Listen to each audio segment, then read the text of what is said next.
Asthma లేదా ఉబ్బసం అంటే వాతావరణం చల్లబడినప్పుడు లేదా మనకి పడని పదార్థాలు శరీరంలోకి తీసుకున్నప్పుడు గాలి వెళ్ళే వాయుగొట్టాలు ఇన్ఫ్లమేషన్ అంటే వాచడం ద్వారా బయట గాలి లోపలికి అందక ఆయాసం, పిల్లిపోతలు, దగ్గు వస్తూ ఉంటాయి. దీన్నే బ్రాంకియల్ ఆస్తమా అంటాము.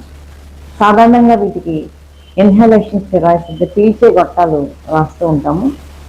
అయితే కొన్ని సందర్భాల్లో నోటి మాత్రల ద్వారా కూడా ఈ స్టెరాయిడ్స్ కొన్ని సమ్టైమ్స్ ఇంజెక్షన్ ద్వారా కూడా ఇవ్వాల్సి వస్తుంది. ఎప్పుడంటే చాలా ఎక్యూట్ సివియర్ ఆస్తమా అంటే ఇంక ఎమర్జెన్సీ అవుతుంది, ఇన్హేలర్ మెడికేషన్ వాడినా తగ్గనప్పుడు హాస్పిటల్కి వెళ్ళినప్పుడు ఈ స్టెరాయిడ్స్ ఇలా ఇస్తారు.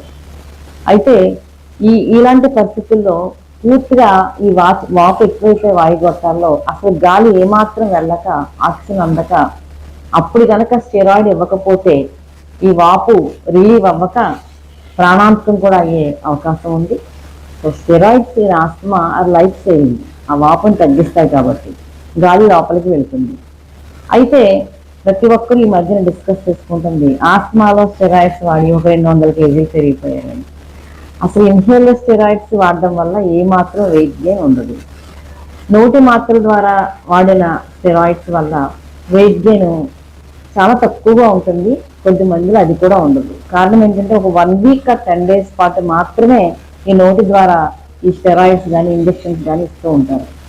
సో ఈ 1 వీక్ 10 daysలో ఇచ్చిన స్టెరాయిడ్స్ వల్ల కొంచెం నీరు పడితే పట్టచ్చు.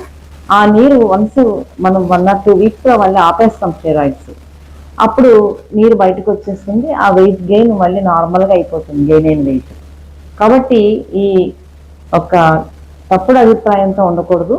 ఆస్మాలో ఇన్హేలర్ స్టెరాయిడ్స్ లైఫ్ సేవింగ్, అవి ఎప్పటికి కూడా వెయిట్ గెయిన్ రావు. అవి వాడకపోతే ఈ లోపల వాపు ఒక స్కార్ కింద ఫార్మ్ అయిపోయి జీవితాంతం కూడా నోటి స్టెరాయిడ్ మాత్రలు వాడే పరిస్థితి అయితే వస్తుంది. అది మంచిది కాదు. చాలామంది ఆస్తమాతో సాధారణమైన జీవితాన్ని గడుపుతారు, ఆరోగ్యవంతమైన జీవితాన్ని. Even athletes are also they for asthmatics. ఈ సరైన మోతాదులో ఇన్హేలర్ గొట్టాలు వాడితే, స్టెరాయిడ్స్ వాడితే ఆస్తమాని మనం నయం చేయవచ్చు. Thank you.